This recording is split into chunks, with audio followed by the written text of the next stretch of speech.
پاکستان کے صوبے بلوچستان سے لاپتہ افراد کی بازیابی کے لیے انسانی حقوق اور بلوچ تنظیموں کی تحریک جاری ہے، جس میں ان لاپتہ افراد کے اہل خانہ بھی شامل ہیں۔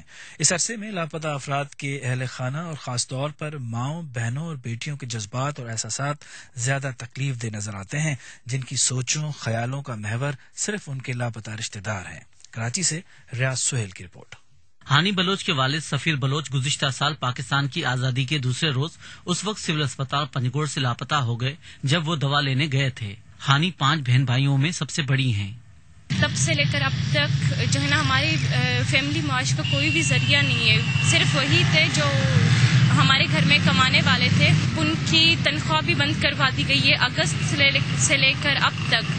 احساس ہی نہیں ہے کہ ہمارے فیملی پر، ہمارے لوگوں پر، میرے چھوٹے چھوٹے بھائی بہن ہیں، میں اپنے ابو کی سب سے بڑی بیٹی ہوں، اور جو ہے نا ہمارے نہ ہی کوئی کمانے والا ہے، نہ ہی کوئی پیچھے ہماری رہنمائی کرنے والا ہے، کوئی بھی نہیں ہے۔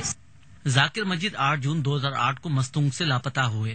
ان کی بہن شبانہ کا کہنا ہے کہ وہ اپنے بھائی کی بازیابی کے لیے تمام کوششیں کر چکی ہیں۔ میری مدر جو ہے 8 پیشنٹ ہیں، ہم لوگ جو سائیکولوجی کے لیے ایک وہ جو ہوتا ہے لمیٹڈ جو ہمیں کیا جاتا ہے، بالکل ہم ویسے ہی ہو گئے ہیں، نہ ہم پڑھ سکتے ہیں، نہ ہم باہر جا سکتے ہیں، اور جو ہم اپنی مدر کی جو حالت دیکھ رہے ہیں دن بدن، ہم اس سے بھی زیادہ خوفزدہ ہو رہے ہیں، اور جو مست شدہ لاشیں ہمیں جو مل رہی ہیں اس کی وجہ سے ہم بہت ہی زیادہ پریشان ہو رہے ہیں کہ کہیں ہم لوگ کی جو ہمارے بھائی ہیں ان کی بھی مست شدہ لاش ہمیں نہ ملے۔ نوجوان سمیر رند پچھلے سال 14 اکتوبر کو لاپتہ ہوئے۔ ان کی بہن سنیا رند بتاتی ہیں کہ سمیر کو گھر سے اہلکار اٹھا کر لے گئے تھے۔ اگر اس کو کوئی اتنی سی چوٹ لگتی تھی تو اس کے ماں باپ کو کتنا پتہ نہیں وہ کس طرح ہوتے تھے، آج پتہ نہیں وہ ٹارچر سیلوں میں کس طرح سے ہے۔ یہ کہاں کا انصاف ہے؟ بتا دو تو ہمیں معلوم ہو جائے، عدالت میں لاؤ بھائی، میرے بھائی کا قصور کیا ہے، اس نے کیا جرم کیا ہے، واقعی وہ مجرم ہے کہ نہیں۔ اس طرح بلوچوں کے گھر میں اگر کود کر انہیں اٹھا کے لے جاؤ یا کہ بمباری کر کے ان کے گھروں کو تباہ کر دو، یہ کہاں کا انصاف ہے؟ زینب بلوچ کے بھائی دین محمد خزدار کے دیہی صحت مرکز میں ڈاکٹر تھے۔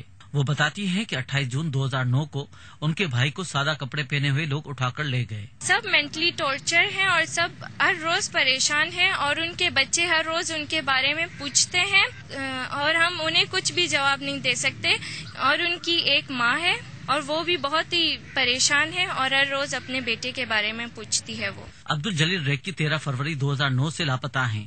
ان کے والد عبدالقدیر بلوچ کبھی کوئٹہ تو کبھی اسلام آباد اور کبھی کراچی میں کیمپ لگائے بیٹھے نظر آتے ہیں۔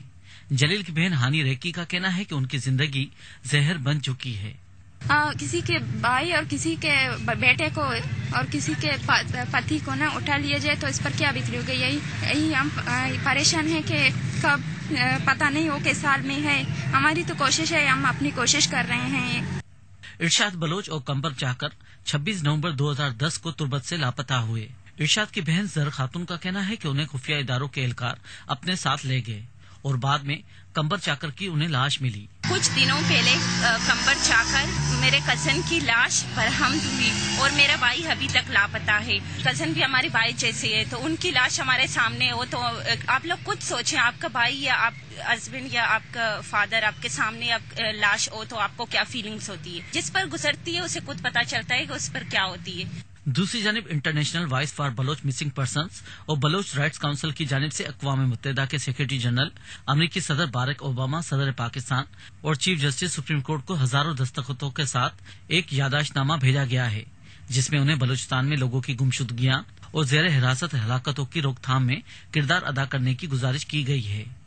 ریاض سہیل، BBC، کراچی۔